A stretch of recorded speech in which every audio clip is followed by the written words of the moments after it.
بسم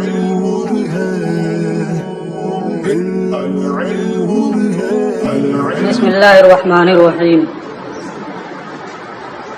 ثم اعترضوا بأن الصفات لو كانت واجبة لذاتها لكانت باقية والبقاء معنى فيلزم قيام المعنى بالمعنى.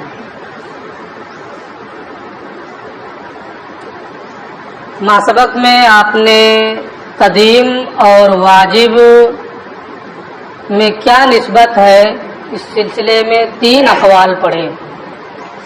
پہلا قول یہ ہے کہ دونوں میں ترادف ہے.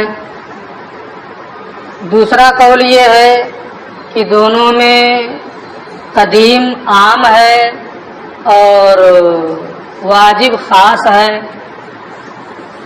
تیسرا قول یہ ہے کہ دونوں کے درمیان تساوی کی نسبت ہے. جو قدیم ہے وہ واجب ہے، جو واجب ہے وہ قدیم ہے. یہ امام حمید الدین غریر اور ان کے متبعین کا مذہب ہے.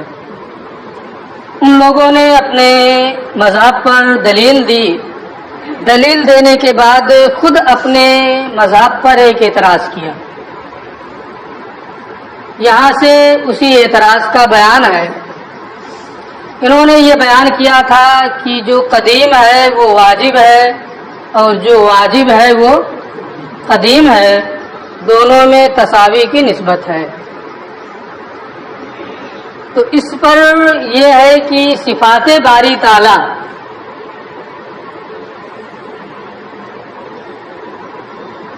لو کانت واجبتاً لذاتہا، اگر اللہ عز و جل کی صفات یہ واجب لذاتی ہی ہوں. قدیم ہونے میں تو سب کا اتفاق ہے. جو عام خاص مطلق مانتے ہیں وہ بھی کہتے ہیں کہ صفات باری تعالیٰ کیا ہے؟ قدیم ہے. اس سے زیادہ لازم آئے گا صفات قدیمہ کا تعدد. اس میں کوئی استحالہ نہیں ہے. لیکن صفات کو واجب ماننے کی صورت میں ایک اعتراض اور لازم آتا تھا، ذوات قدیمہ کا تعدد. اس سلسلے میں انہوں نے کوئی کلام نہیں کیا.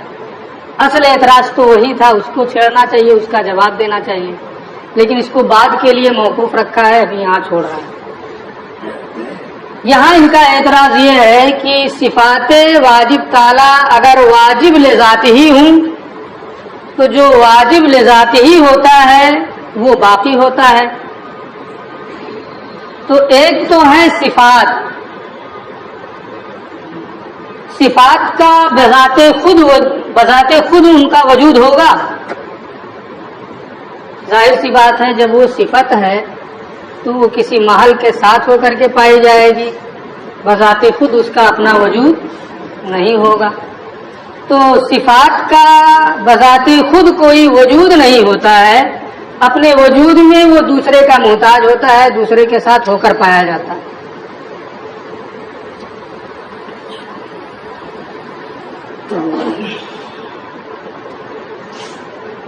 جو دوسرے کے ساتھ ہو کر کے پایا جائے، بذات خود اس کا وجود نہ ہو، فلاسفہ اسی کو عرض کہتے ہیں، متکلمین اسی کو معنی سے تعبیر کرتے ہیں. تو صفت یہ عرض کے قبیل سے، معنی کے قبیل سے ہے، اور وہ واجب لذات ہی ہے تو وہ صفت باقی بھی رہے گی، اور باقی رہنا بھی ایک ہے صفت ہے نا، اور ایک ہے اس صفت کی بقا، اس صفت کا باقی رہنا. اور یہ باقی رہنا اسی صفت کے ساتھ قائم ہوگا، اسی صفت کے ساتھ اس کا وجود ہوگا. تو صفت یہ خود عرض یعنی معنی کے قبیل سے ہے، اپنے وجود میں یہ خود دوسرے کا محتاج ہے، اور اس کے ساتھ ایک دوسرا عرض، دوسرا معنی یعنی ان کا باقی رہنا بھی پایا جائے گا. تو کیا عرض کے ساتھ بھی کوئی عرض قائم ہوتا ہے؟ قیام العرض بالعرض، قیام المعنی بالمعنی، یہ تو باطل ہے، محال ہے. اور یہاں لازم آ رہا ہے کہ ایک عرض دوسرے عرض کے ساتھ، ایک معنی دوسرے معنی کے ساتھ قائم ہو، اسی کا یہ جواب دیں گے. ثم اعترضوا، پھر یہاں پر یہ اعتراض کیا ہے ان لوگوں نے کہ صفات اگر واجب لذاتها ہوں لکانت باقیتن، تو وہ صفات کیا ہوں گی؟ باقی رہیں گی. والبقاء مانن، جس طرح صفت ایک معنی ہے، ایک عرض ہے، اسی طریقے سے ان کا باقی رہنا بھی ایک معنی ہے، اور یہ بقا اسی صفت کے ساتھ قائم ہے. فیلزم قیام المعنی بالمعنی، تو اس بقا کا صفت کے ساتھ قائم ہونا لازم آتا ہے، اور صفت خود ہی ایک حرف ہے تو قیام العرض بالعرض لازم آئے گا، ایک معنی کا دوسرے معنی کے ساتھ قیام لازم آئے گا، اور یہ باطل ہے، محال ہے. ٹھیک ہے، بہت آسان اعتراض ہے. فاجابوا، پھر ان لوگوں نے خود ہی اس کا یہ جواب دیا ہے کہ صفت عرض ہے، یہ تو ہمیں تسلیم ہے، لیکن صفت کی بقا، اس کا باقی رہنا، یہ صفت سے امر زائد ہے، یہ ہمیں تسلیم نہیں، بلکہ جو صفت ہے بے عین ہی وہی بقا ہے، اور جو بقا ہے بے عین ہی وہی صفت ہے، وہ امر زائد نہیں ہے. اور جب امر زائد نہیں ہے، جو صفت ہے بے عین ہی وہی بقا ہے، جو بقا ہے بے عین ہی وہی صفت ہے، تو قیام المعنی بالمعنی، قیام العرض بالعرض لازم نہیں آئے گا. فاجابوا، پھر ان لوگوں نے اس کا یہ جواب دیا ہے بأن کل صفت، کہ ہر صفت فہیا باقیۃ ببقاء، تو یہ باقی ہے ایسی بقا کے ساتھ، ہوا نفس تلک الصفہ، جو بقا بے عین ہی وہی صفت ہے، یعنی جو صفت ہے بے عین ہی بقا ہے، جو بقا ہے بے عین ہی صفت ہے، دونوں الگ الگ چیزیں نہیں ہیں. بقا کوئی امر زائد نہیں ہے کہ اس کا صفات کے ساتھ قیام لازم آئے. جب دونوں بے عین ہی ایک ہیں تو قیام المعنی بالمعنی، قیام العرض بالعرض کا اعتراض لازم نہیں آئے گا. یہ جواب ہو گیا. علامہ فرماتے ہیں وَهَذَا كَلَامٌ فِي غَایَةِ الصُّعُوبَةِ، متکلمین کی یہ بات بہت مشکل ہے، چاہے تساوی کا قول کرنے والوں کی بات ہو یا عام خاص مطلق کا قول کرنے والوں کی بات ہو، دونوں کی باتوں میں اشکال ہے، بہت ہی مشکل معاملہ ہے یہ قول کرنا. کیوں؟ پہلے امام حمید الدین ضریر کے قول کا اشکال کہ اس پہ کیا اعتراض لازم آتا ہے. فإن القول بتعدد الواجب لذاته مناف للتوحید، امام حمید الدین ضریر کے قول پر یہ لازم آتا ہے کہ جب ہر قدیم واجب ہے اور ہر واجب قدیم ہے، تو صفات واجب تعالی جو قدیم ہے ان کا واجب لذات ہی ہونا بھی لازم آئے گا، اور جب ان کا واجب لذات ہی ہونا لازم آئے گا تو تعدد ذوات قدیمہ لازم آئے گا، ذوات قدیمہ کا متعدد ہونا، اور ذوات قدیمہ کا متعدد ہونا یہ توحید کے منافی ہے، حالانکہ توحید کو پہلے ہی ثابت کیا جا چکا ہے. لہذا یہ کہنا کہ دونوں میں تساوی کی نسبت ہے، ہر قدیم واجب اور ہر واجب قدیم ہے، یہ مفضی ہے تعدد ذوات قدیمہ کی جانب، اور یہ محال ہے، لہذا یہ قول بھی درست نہیں ہے. والقول بھی اچھا فإن القول بتعدد الواجب لذاته، کیونکہ واجب لذاته کے تعدد کا قول کرنا، کیونکہ جب یہ مانیں گے کہ ہر قدیم واجب ہے اور ہر واجب قدیم ہے، تو صفات واجب تعالیٰ کے لذات ہی ان کا قدیم ہونا لازم آئے گا، اور جب وہ لذات ہی قدیم ہوں گی تو تعدد ذوات قدیمہ لازم آئے گا. وہ مناف للتوحید ہے، اور ذوات قدیمہ کا متعدد ہونا یہ وحدانیت کے خلاف ہے، لہذا یہ قول صحیح نہیں ہے، بہت مشکل ہے یہ کہنا. وہ قول، اور پہلا قول جو ہے کہ عام خاص مطلق کی نسبت ہے، ہر قدیم واجب ہے لیکن ہر واجب قدیم ہے لیکن ہر قدیم واجب نہیں ہے نا. قدیم یہ عام ہے اور واجب خاص ہے، تو ہر واجب قدیم ہے لیکن ہر قدیم واجب نہیں ہے. تو جب ہر قدیم واجب نہیں ہے تو بعض قدیم کیا ہوں گے؟ واجب لے ذات ہی نہیں ہے تو واجب لے غیر ہی ہوگا، واجب لغیری ہوگا تو ممکن ہوگا، اور ممکن ہوگا تو حادث ہوگا، تو قدیم کا حادث ہونا لازم ہے۔ لہذا یہ کہنا کہ ہر قدیم تو ہر واجب قدیم ہے اور ہر قدیم واجب نہیں ہے، اس سے قدیم کا حادث ہونا لازم آتا ہے، لہذا یہ بھی مشکل ہے۔ والقول بے امکانی صفات، اور صفات باری تعالیٰ کے امکان کا قول کرنا کہ وہ واجب لذات ہی نہیں ہے، اور جب واجب لذات ہی نہیں ہوں گے تو کیا ہوں گے؟ واجب لغیری ہوں گے، وہ امکان کی جانب مفضی ہوں گے۔ ینافی قولہم، یہ ان کے اس قول کے منافی ہے، بین کل ممکن فہو حادث، کہ جو بھی ممکن ہوتا ہے وہ حادث ہوتا ہے۔ تو جب صفات واجب تعالیٰ یہ واجب لذات ہی نہیں ہے تو ممکن ہوں گے، اور ممکن ہوں گے تو وہ حادث ہوں گے، تو آپ ان کو قدیم کیسے کہہ رہے ہیں؟ فہنظام، ان کی طرف سے ایک عذر پیش کر رہے ہیں پھر علامہ تفتازانی۔ فہنظام، اگر یہ لوگ یہ خیال کریں اور یہ جواب دیں انہا قدیمۃ بالزمان، کہ واجب تعالیٰ کی جو صفات ہیں وہ قدیم بالزمان ہے، یعنی غیر مسبوق بالعدم ہے، پہلے معدوم نہیں تھے، ان پر عدم کا طریان نہیں ہوا ہے، بمعنی عدم المسبوقیت بالعدم، یعنی غیر مسبوق بالعدم ہونا، غیر مسبوق بالعدم ہونے کے معنی میں، یعنی ان پر کبھی عدم طاری نہیں ہوا ہے، یہ ہے قدیم بالزمان کا معنی۔ تو اگر وہ لوگ یہ خیال کریں کہ صفات واجب تعالیٰ قدیم بالزمان ہے، اس معنی کر کے کہ وہ غیر مسبوق بالعدم ہے، یعنی ان پر کبھی عدم طاری نہیں ہوا ہے، وہذا لا ینافی الحدوث الذاتی، اور یہ حادث ذاتی کے خلاف نہیں ہے، کیونکہ حادث ذاتی میں عموم ہے، وہ غیر مسبوق بالعدم بھی ہو سکتا ہے اور مسبوق بالعدم بھی ہو سکتا ہے، جو حادث ذاتی ہوتا ہے۔ تو قدیم بالزمان ہونا یہ حادث ذاتی کے خلاف نہیں ہے، اور جب حادث ذاتی کے خلاف نہیں ہے تو اگر اس کے عموم خصوص مطلق کے قائلین یہ کہیں کہ صفات واجب تعالیٰ یہ قدیم بالزمان، قدیم بالزمان اور حادث بالذات ہیں، قدیم بالزمان ہے یعنی پہلے معدوم نہیں رہے ہیں، اور حادث بالذات یعنی اپنے وجود میں محتاج ہیں، تو یہ حدوث ذاتی کے خلاف نہیں ہے۔ بمعنی الاحتیاج الی ذات الواجب، حادث ذاتی کا معنی یہ ہے کہ وہ اپنے وجود میں ذات واجب کے محتاج ہیں۔ تو اب اگر یہ لوگ اپنی جانب سے یہ عذر پیش کریں، علامہ فرماتے ہیں ٹھیک ہے، یہ عذر تو چل سکتا ہے لیکن ان کے مذہب پر نہیں چل سکتا ہے۔ یہ تقسیم کی قدیم کی دو قسمیں ہیں، قدیم بالذات، قدیم بالزمان، حادث کی دو قسمیں ہیں، حادث بالذات، حادث بالزمان، یہ فلاسفہ کے ہاں ہے، متکلمین اس کو تسلیم ہی نہیں کرتے ہیں، یا تو قدیم یا تو حادث، نہ زمان نہ زمانی۔ پھر آپ فلاسفہ کے قول پر کیوں جواب دے رہے ہیں؟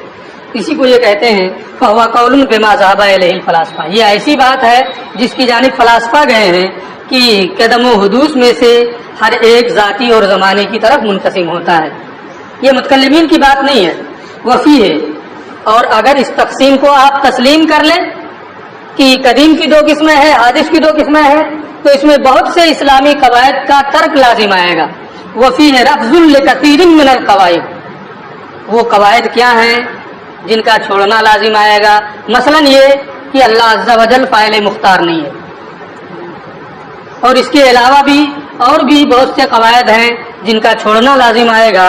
علامہ فرماتے ہیں سیاتی لہذا زیادت و تحقیق انشاءاللہ تعالی لا ہوا ولا غیرہ کی بحث میں اس کی مزید تفصیل انشاءاللہ ہم پیش کریں گے، یہ خود کہہ رہے ہیں، ہے نا، اور میرے خیال سے 3-4 صفحے کے بعد وہ بحث آ رہی ہے، تو اس تفصیل کو ابھی یہاں رہنے دیا جائے۔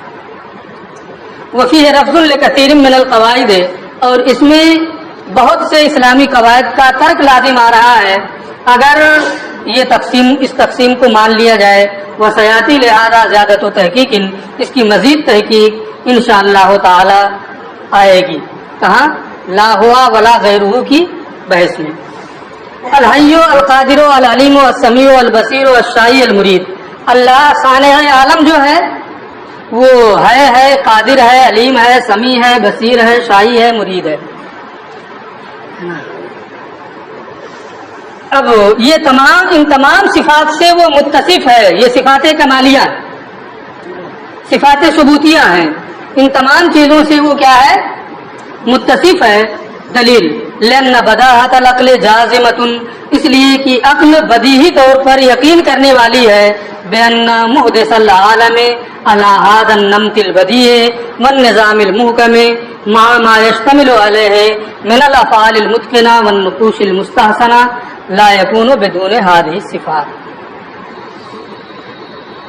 بدیہی طور پر عقل یقین کرنے والی ہے کہ عالم کو اس انوکھے طرز پر النمط البدیع، انوکھے طرز پر، اس انوکھے طرز والنظام المحکم، اور اس مستحکم نظام پر مع ما یشتمل علیہ، ساتھ اس کے جن پر ساتھ ان مستحکم افعال کے اور ان خوبصورت نقش و نگار کے جن پر وہ مشتمل ہے، جن پر عالم مشتمل ہے.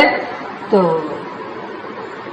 اس خوبصورت، اس انوکھے طرز، مستحکم نظام اور مستحکم افعال اور دیدہ زیب نقوش پر عالم کو بنانے والا لا یکون بدون هذه الصفات، اگر وہ ان صفات کا حامل نہ ہو، قادر علیم سمیع بصیر وغیرہ، اگر وہ نہ ہو، یہ صفات اس کے اندر نہ پائی جاتی ہوں، تو اس انوکھے دیدہ زیب پرکشش مستحکم نظام پر عالم کو پیدا کرنا ممکن نہ ہوتا. لیکن عالم کو اس طریقے سے پیدا کیا. اس بنیاد پر عقل بدیہی طور پر یقین کرتی ہے کہ وہ ان صفات سے متصف ہے.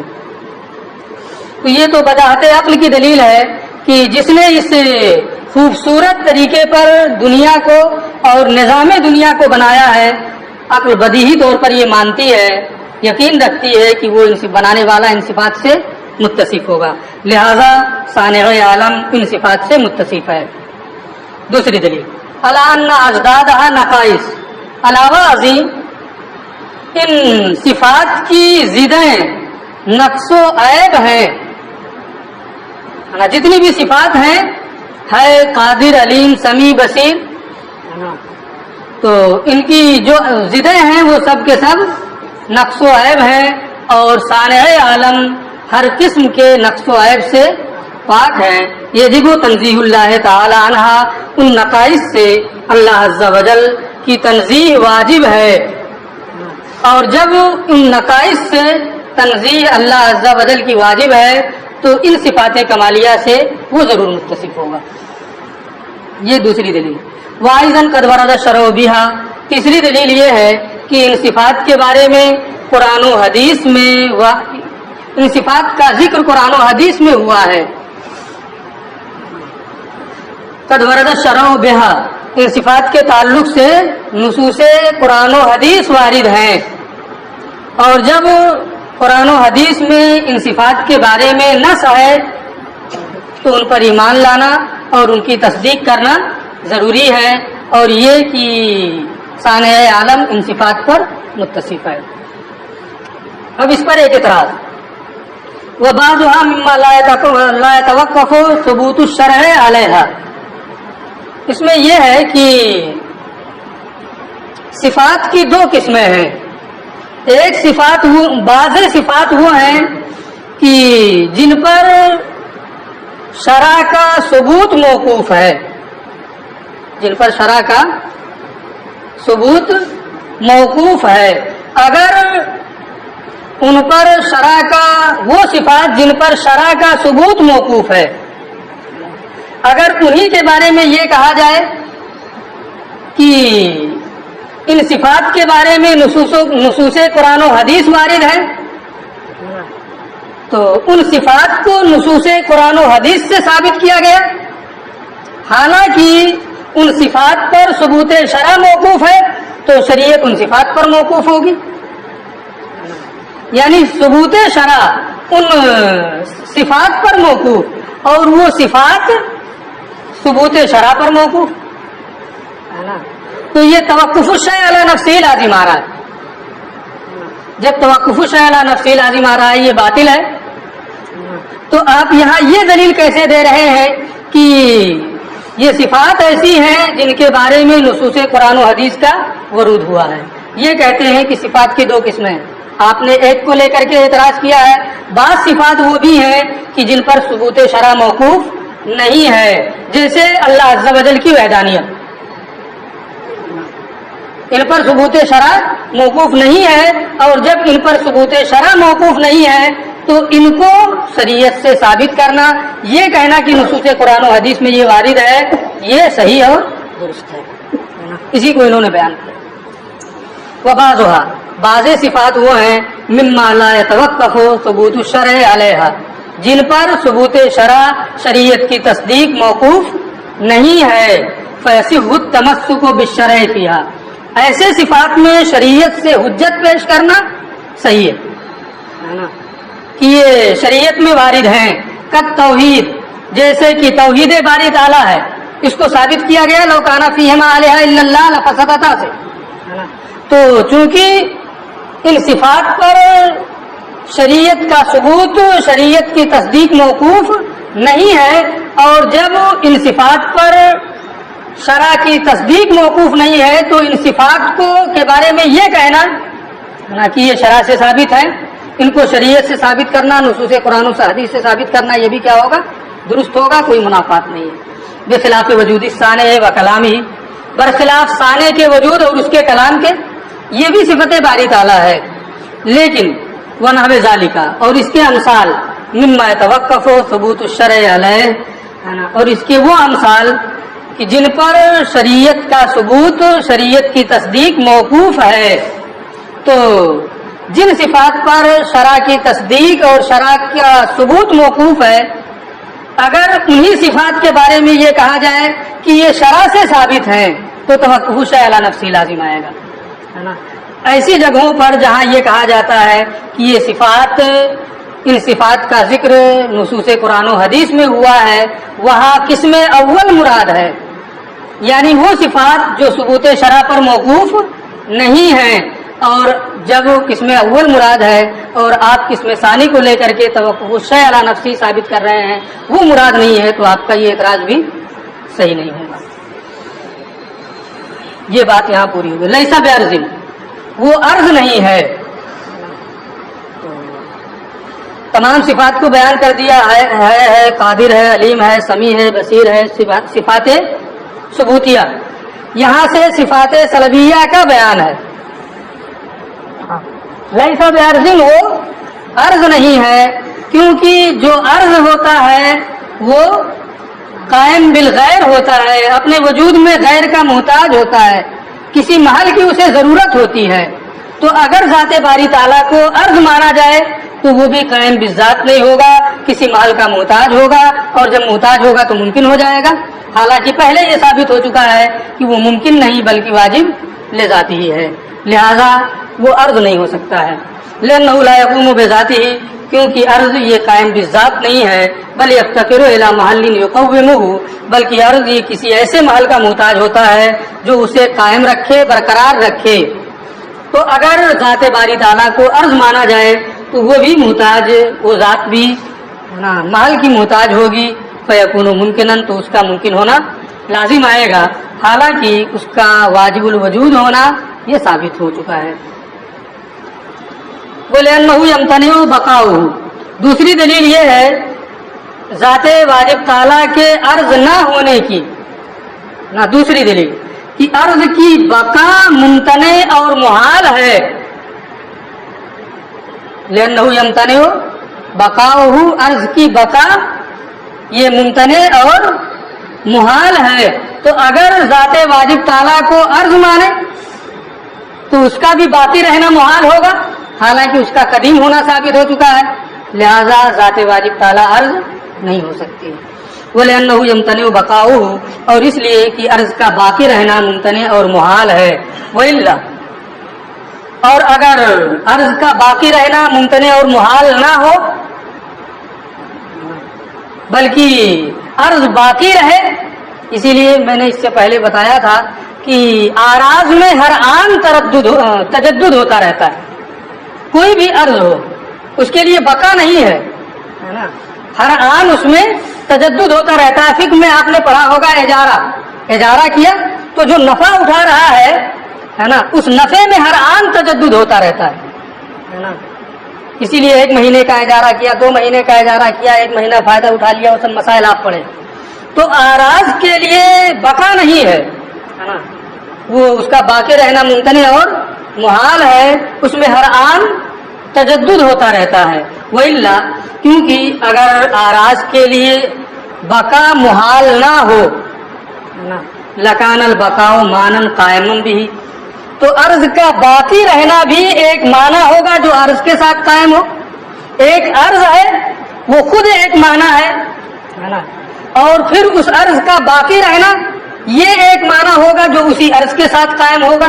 تو قیام العرض بالعرض لازم آئے گا, قیام المعنی بالمعنی لازم آئے گا جو پہلے پڑھ چکے ہیں. اور قیام العرض بالعرض, قیام المعنی بالمعنی یہ کیا ہے؟ محال ہے. تو اگر عرض کو آپ ممتنع البقا نہ مانے, محال نہ مانے اس کی بقا کو, تو ایسی صورت میں بقا بھی ایک معنی ہے جو عرض ہی کے ساتھ قائم ہوگا. فیلزم القیام المعنی بالمعنی, تو قیام المعنی بالمعنی لازم آئے گا. عرض کے ساتھ جو خود ایک معنی ہے اس کا باقی رہنا اس کے ساتھ قائم ہوگا, اور قیام المعنی بالمعنی لازم آئے گا. وہ ہوا محال. قیام المعنی بالمعنی, قیام العرض بالعرض یہ کیا ہے؟ محال ہے. جو خود اپنے پائے جانے میں دوسرے کا محتاج ہے وہ دوسرے کو قائم کیا رکھ سکے گا؟ عرض یہ خود اپنے پائے جانے میں غیر کا محتاج ہے تو دوسرے کو وہ قائم بھی رکھ سکے, یہ نہیں ہو سکتا. لأن قیام العرض بالشیء, اس لیے کہ عرض کے کسی شے کے ساتھ قائم ہونے کا معنی, مثلا بقا یہ عرض کے ساتھ قائم ہے, بقا بھی ایک عرض ہے اور یہ عرض کے ساتھ قائم ہے. ایک مثال, لأن قیام العرض بالشیء, اس لیے کہ عرض کے کسی شے کے ساتھ قائم ہونے کا معنی یہ ہے ان تحیزہ تابع لتحیزہ, کہ وہ عرض اپنے ان تحیزہ, کہ اس عرض کا تحیز, اس عرض کی جانب اشارہ حسیہ, اس شے کے تحیز اور اس شے کی جانب اشارہ حسیہ کے تابع ہے. یہ کیا کس کا معنی ہے؟ قیام العرض بالشیء کا معنی, کہ عرض جب کسی شے کے ساتھ قائم ہو, جیسے اس کے ساتھ سیاہی قائم ہے, اس کا مطلب یہ کہ سیاہی کے لیے یہ محال ہے. ایسے ہی عرض کے کسی شے کے ساتھ قائم ہونے کا معنی یہ ہے کہ عرض کا تحیز اس شے کے تحیز کے تابع ہے. تو پہلے اس شے کے لیے تحیز ثابت ہونا چاہیے, تب عرض کا تحیز اس کے تحیز کے تابع ہوگا. اور یہاں کیا ہے کہ عرض ہے اور اس کا باقی ہونا ہے. اب یہ باقی ہونا اگر عرض کے ساتھ قائم ہو تو کیا معنی ہوگا کہ اس بقا کا تحیز اس عرض کے تحیز کے تابع ہے نا. تو اس کے لیے پہلے تحیز ثابت ہونا چاہیے, اس کے لیے مکان ثابت ہونا چاہیے, اور یہ خود ہی عرض ہے, یہ خود ہی اس کے لیے مکان ہونے کے لیے یہ دوسرے کا محتاج ہے نا. لأن قیام العرض بالشیء, اس لیے کہ عرض کے کسی شے کے ساتھ قائم ہونے کا معنی یہ ہے کہ عرض کا تحیز اس شے کے تحیز کے تابع ہے. والعرض لا تحیز له بذاته, اور عرض کے لیے بذات کوئی تحیز ہی نہیں ہے. حتی یتحیز غیرہ بتبعیتہ, کہ دوسرا اس کے تابع ہو کر کے متحیز ہو سکے. اس لیے قیام المعنی بالمعنی یہ کیا ہے؟ محال ہے.